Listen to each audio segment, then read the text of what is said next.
going, darling. Keep it going.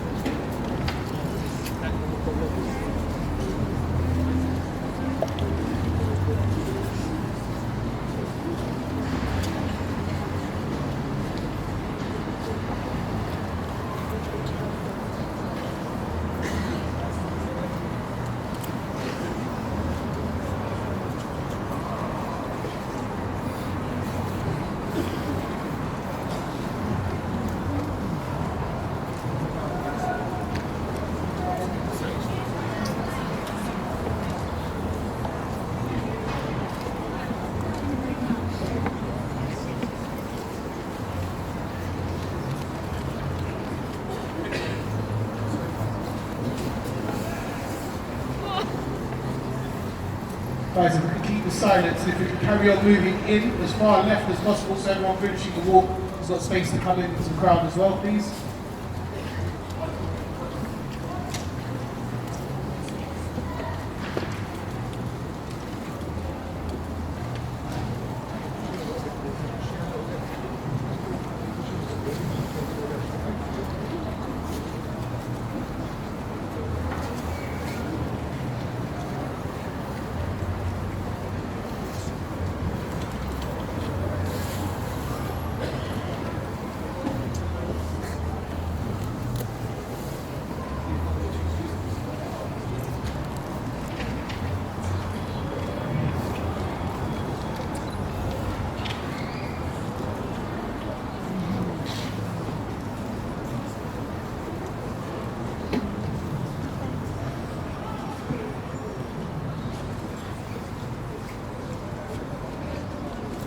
Guys, if we can keep the silence, please. A few more minutes.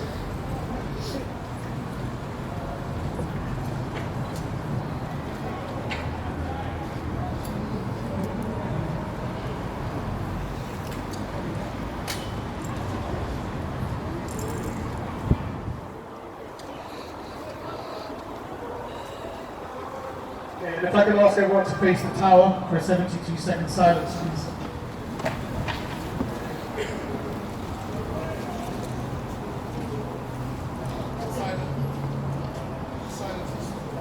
Stop from now.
Thank you, everyone.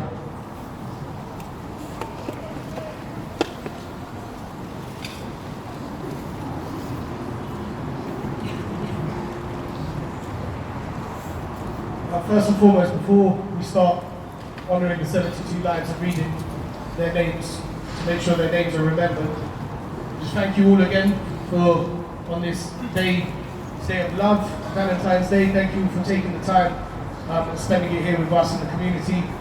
It's greatly appreciated. For those who live here, no doubt you'd be here month in, month out. And for those who have joined us for the first time or have travelled in from far, thank you. Today's a really important day for you guys to join us.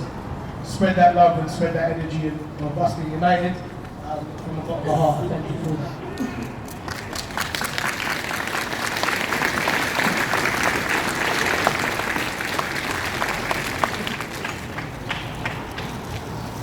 As usual, we'll read the list of names for those we lost that night on the 14th of June. At the end of each page, we'll mention forever in our hearts. And I ask that you guys echo it as loud and as clearly as possible, please.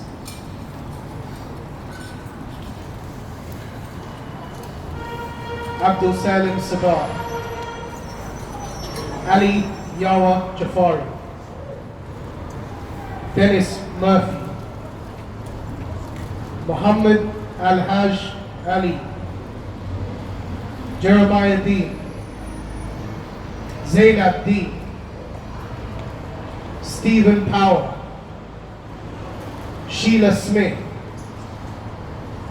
Joseph Daniels, Hasna Begum, Kamru Mia, Muhammad Hamid, Muhammad Hanif, Rabea Begum, forever in our hearts. Forever in our hearts.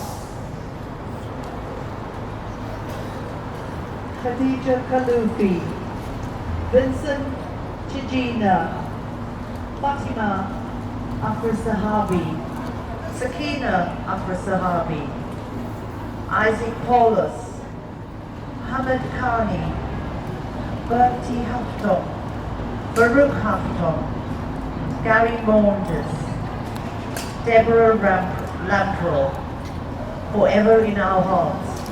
Forever in our hearts. Ernie Vital, Marjorie Vital, Maria Del Pilar Burton, Amar Ahmadi, Amaya Tuka Ahmadi, Amna Mahmoud Idris, Muhammad Nur Takur, Victoria King, Alexandra Atala, sorry, Mary Mendy, Khadija Singh, forever in our hearts. Forever in our hearts.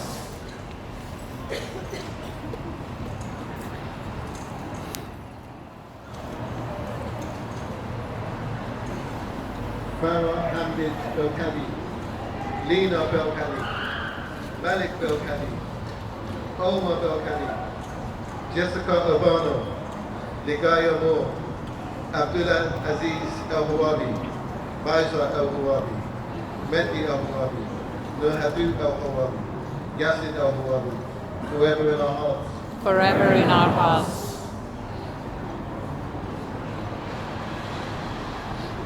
Logan Gomez, Firdaus Hashim, Hashim Kadir, Nura Jamal, Yahya Hashim, Yaqub Hashim, Fatma Shakir, Myrna Shakir, Nadia Shakir, Sierra Shakir, Zainab Shakir, Bassett Shakir, forever in our hearts. Forever in our hearts. Anthony Tony Disson, Mariam Belgawari, Islah Belgawari, Raymond Bernard, Gloria Treverson, Marco Guitardi, Fetia Hassan, Hania Hassan, Rania Ibrahim, Hisham Rahman, Muhammad Saiba Amid Nada, Abu Fras Ibrahim, Isra Ibrahim, Fatia Ali Ahmed Al-Sanusi, forever in our hearts. Forever in our hearts.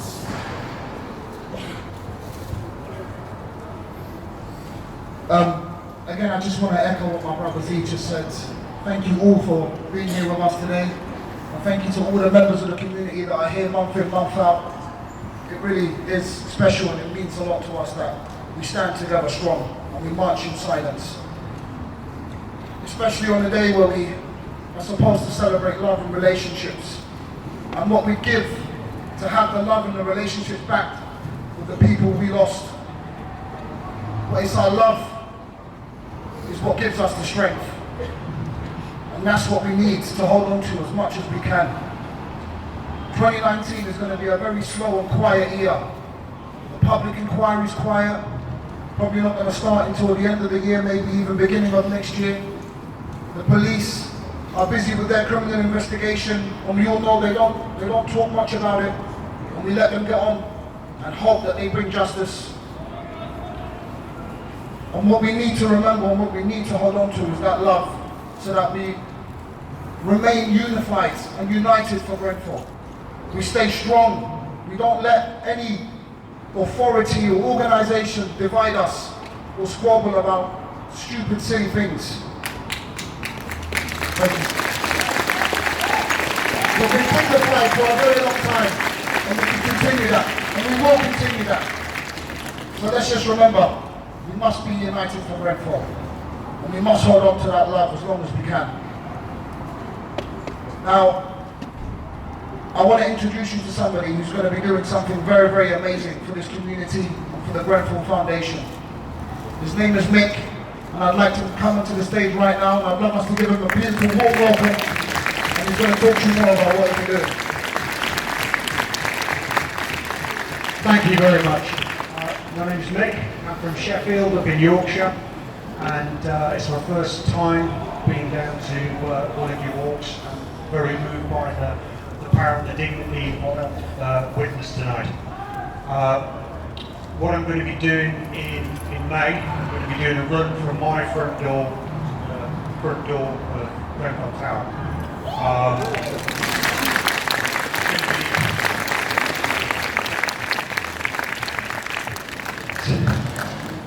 Furthest I've ever gone. It's going to take me 6 days, 30 miles a day, and I'm going to be trying to raise money for the Grenfell Foundation.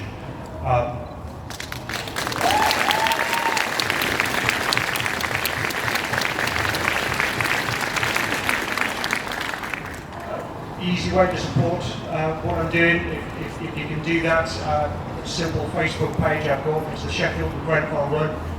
If you could like it and share it, that would mean a heck of a lot. So thank you very much, and keep going.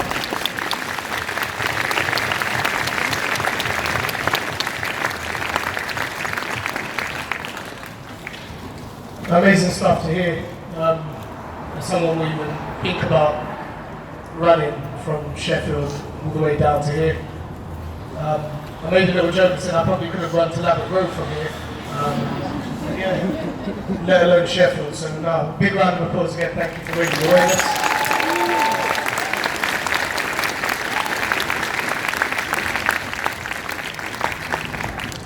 And before I close up, I was speaking to someone just before the walk started, and it's a common question of why does this walk happen, or how was it formed, and why did it become such a regular event?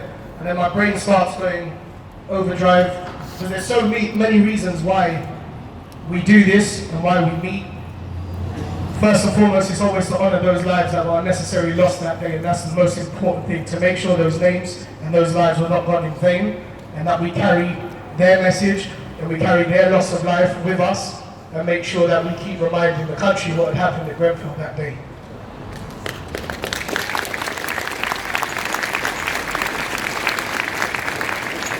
When we talk about unity and we talk about us staying together, I know it's an easy thing to say and it's common, but you have to remember, for me personally, and part of these silent walks and helping it grow to where we've got to today, I go back to that day itself, and I try not to go back that day too much, but it was not just the day, it was the following few days, I think, 2-3 days after, that lack of response, that lack of authority, the lack of any visible council or government or anyone really with authority to help.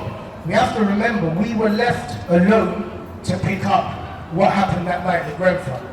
And this is a product of being left alone. The amount of people that gather month in, month out, we were expected to crumble and we were expected to be defeated, but we didn't. We mobilized and we came together. And this, everyone around you has to remember.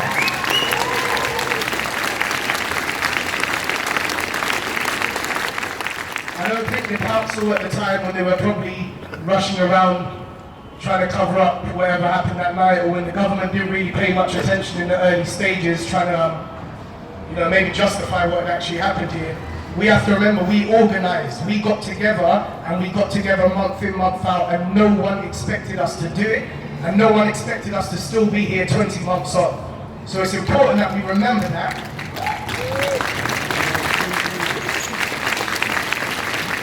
And we remember what we did. It's also key as well to remind everyone, naturally, when you have such a disaster the size of Grenfell that's affected thousands and thousands of people, not just in this community, across the country, it's very hard to always please everyone. And we argue with each other, and we fight with each other, and I'm not going to stand here and say that's wrong, because it's not, it's normal. It's absolutely normal to disagree and to argue, but you have to look forward and understand that the arguments and breakouts or miscommunication is natural, and you have to understand why we're in that position. The trauma is real, the depression surrounding what had happened that day is real, but we have to remember that it's everyone feeling those emotions. So we all need to look forward together, and it's fine to argue, but as long as we then after move forward and look forward and unite again. Because I'm sure the council have had arguments between themselves, I'm sure the government have argued between themselves in regards to what happened here, and we need to treat it in the same manner. It's natural for us to have rifts or disagreements, but in the longer picture and going forward, we have to stay together, and we have to accept differences, because not two people are the same in this community. So it's hard to reflect everyone's beliefs and everyone's understandings, but we're doing a pretty good job at it. So thank you all.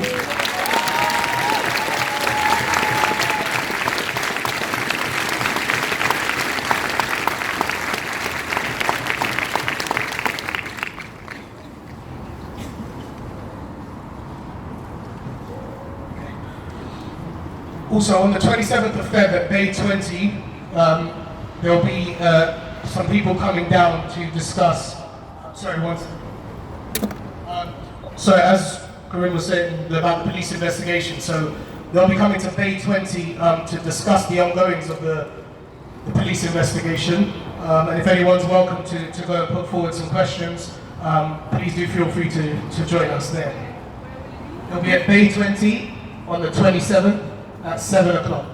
So Bay 20, 7 o'clock on the 27th. Please feel free to join and let your voices be heard there. And I'd like to end on the normal call for justice. Justice. Justice. Justice. Justice. Justice. Justice. Justice. Justice. Justice.